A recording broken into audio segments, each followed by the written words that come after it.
पश्चिम बंगाल में विधानसभा चुनाव की तारीख की घोषणा के बाद यहां की सरगर्मियां और भी बढ़ गई है। सूबे में तृणमूल कांग्रेस और बीजेपी के बीच मुख्य मुकाबला है। इस बीच चुनाव में मुख्यमंत्री ममता बनर्जी के लिए काम करने वाले रणनीतिकार प्रशांत किशोर ने ट्वीट कर चुनावी माहौल को और भी गर्म करने की कोशिश की है। दरअसल किशोर ने आज यानी 27 फरवरी को एक ट्वीट कर कहा कि 2 मई को मेरा पुराना ट्वीट याद रखिएगा। दरअसल किशोर ने बीते साल 21 दिसंबर को दावा किया था कि अगर बीजेपी बंगाल में बेहतर प्रदर्शन करती है तो मैं ट्विटर छोड़ दूंगा। किशोर ने कहा था कि मीडिया का एक वर्ग बीजेपी के समर्थन में माहौल बनाने की कोशिश कर रहा है। इससे साफ है कि अगर बीजेपी दहाई के आंकड़े के लिए संघर्ष कर रही है। अगर बीजेपी बंगाल में बेहतर प्रदर्शन करती है तो मैं ट्विटर छोड़ दूंगा।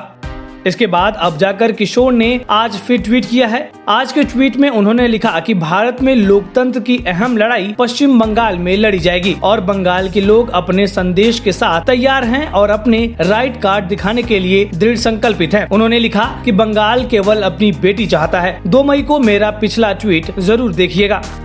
इसके साथ ही किशोर ने तृणमूल कांग्रेस के स्लोगन और सीएम ममता बनर्जी के फोटो को भी शेयर किया, जिसमें नारा लिखा था कि बंगाल को केवल उसकी बेटी पर भरोसा है।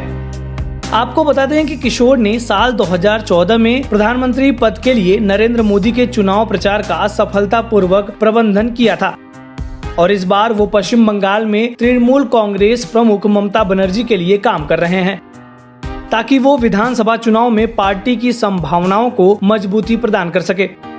इसके अलावा प्रशांत किशोर बिहार के मुख्यमंत्री नीतीश कुमार के काफी करीबी थे, जिन्हें पिछले साल जेडीयू से निष्कासित कर दिया गया था। वो जेडीयू के राष्ट्रीय उपाध्यक्ष भी थे। बहरहाल पश्चिम बंगाल में 27 मार्च से 29 अप्रैल के बीच 8 चरणों में विधानसभा चुनाव होंगे और वोटों की गिनती 2 मई को होनी है। पहले चरण का मतदान 27 मार्च को, दूसरे चरण का मतदान 1 अप्रैल को, तीसरे चरण का मतदान 6 अप्रैल और चौथे चरण का 10 अप्रैल और 5वें चरण का 17 अप्रैल, छठे चरण का 22 अप्रैल और 7वें चरण का 26 अप्रैल और अंतिम चरण का मतदान 29 अप्रैल को होना है। 2016 में 6 चरणों में 4 अप्रैल से 5 मई के बीच पश्चिम बंगाल में विधानसभा चुनाव आयोजित कराए गए थे।